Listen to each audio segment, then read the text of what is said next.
aparte pista desberdina dauzkezu, terreno desberdina. Niretzako asfaltoanik 2 karrera bakarrekin ditut, eta denbora guztin, ezin ez da gehiago. Denbora guztin berdin. Motza baldin bada, bueno, baina luzea baldin bada, denbora guztin zigozti. Pauso berdinak ematen, medio oso gogorra zait. Baina azkenean asfaltoan erritmo bera mantendu dezakezu hilabeti, ez? Behobian ere aldapa asko daude, baina normalean asfaltoko lasterketa lauak izaten dira.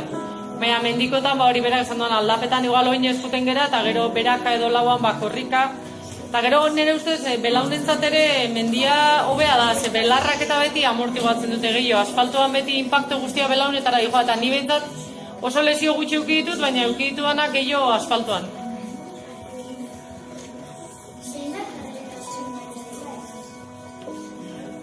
Maili gorten... Gorten zen Espainiko kopan iruan.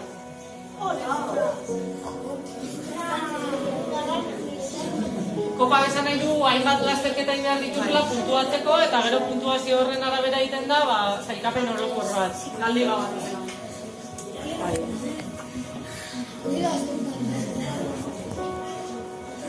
Esan ez? Zer? Entrenamenduetan? Segun eguna. Batzutan igual nahizkizu 15, hurrengon 6, hurrengon 8, eta segun baita ze karreratako izan prestatzen. Baldin bazea prestatzen, adibidez, Karakateko igoerarako, ez dezu kilometro asko egiten. Baina bazea prestatzen, 1 kilometrotako karrera bateako, kilometro gehien bat dituzu.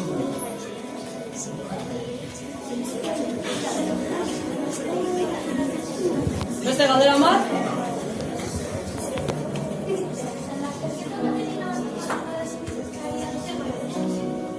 Segun? Materiala askotan, mendiko materiala. Betu, nahi baina ematzeaten, oiko nahi izaten da irabazlentzako ematea txapela, ez? Nahi baina ematzeaten zapia. Azkenen da, amotia txapela ematzean, nahi zapia. Neska beralako adibidez berdintasun horitea ere.